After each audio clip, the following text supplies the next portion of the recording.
শীতের সকাল মানেই কিছুটা ঠান্ডার পাশাপাশি হালকা কুয়াশা, ঝলমলে রোদ্দুর আর লোকজনের দৈনন্দিন জীবনের ব্যস্ততা।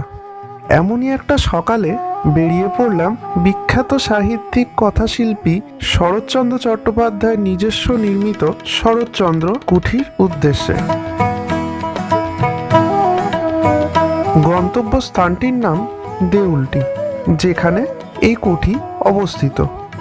কলকাতা শহর থেকে মাত্র ৬২ কিলোমিটার দূরে অবস্থিত এই জায়গাটি।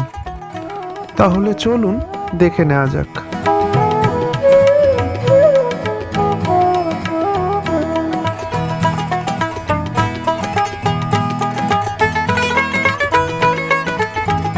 ছুটির দিনে সকাল সকাল বেরিয়ে ঘুরে আসুন দেউলটি।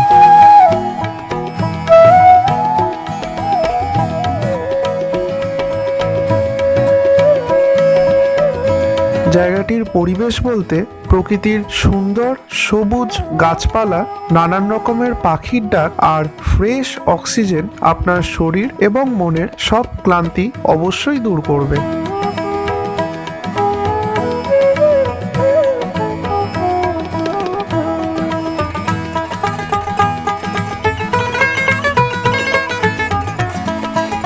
শরৎচন্দ্র চট্টোপাধ্যায় জন্মেছিলেন 15ই সেপ্টেম্বর 1876 সালে হুগলি জেলার দেবানন্দপুরে।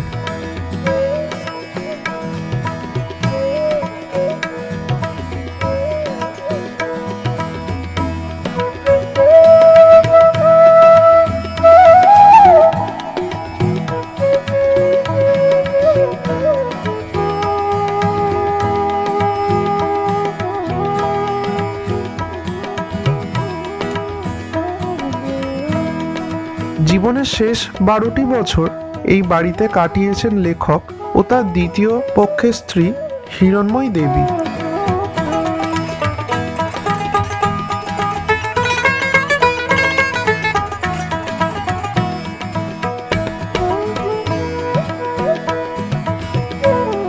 কুটির একদিকে রয়েছে শরৎচন্দ্র চট্টোপাধ্যায়, স্বামী বেদানন্দ ও হিরণ্ময়ী দেবীর স্মৃতিচরণ।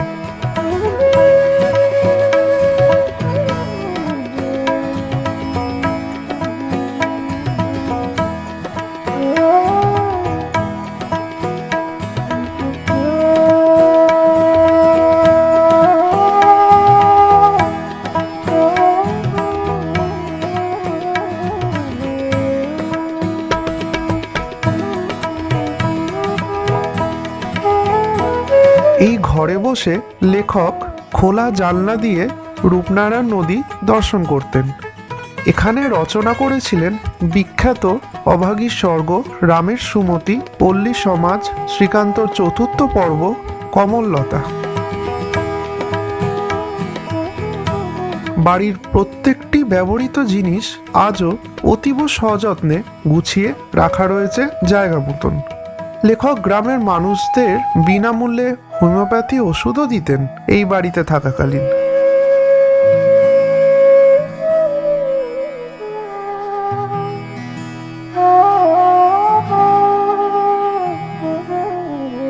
চিত্তরঞ্জন দাশের দেওয়া ঠাকুর নিয়মিত আজও পূজিত হয় এখানে।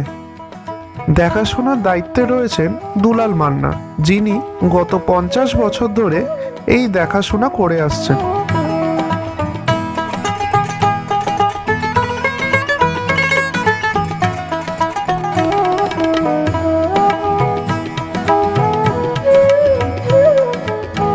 যদিও জীবনের শেষ 12টা বছর তিনি এই কুঠিতে কাটিয়েছিলেন বটে, কিন্তু তিনি মারা যাওয়ার পর তার দ্বিতীয় পক্ষের স্ত্রী হিরণ্ময়ী দেবী তার জীবনের শেষ 23টা বছর এই বাড়িতেই কাটান।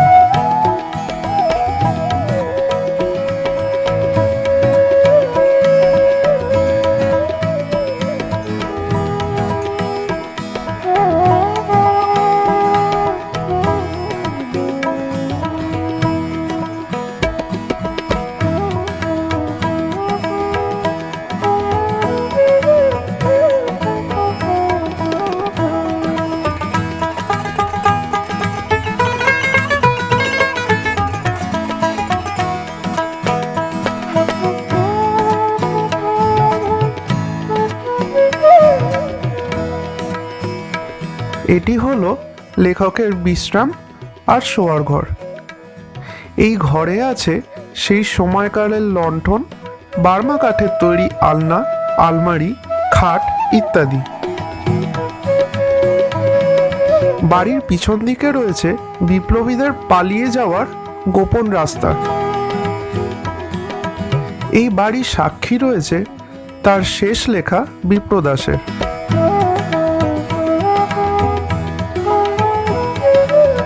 এরপর চলে আসলাম রূপনারায়ণের তীরে নদীর মুগ্ধতা দর্শনের জন্য।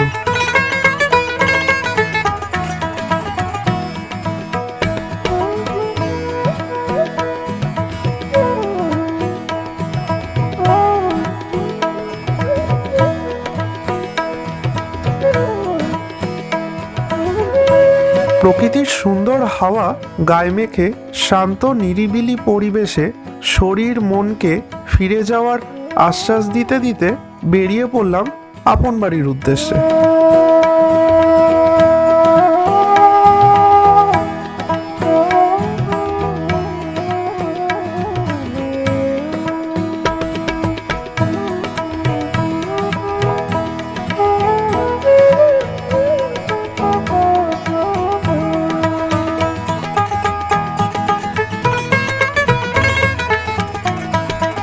সবাই সুস্থ থাকবেন, ভালো থাকবেন, আশেপাশের পরিবেশকে সুস্থ রাখবেন।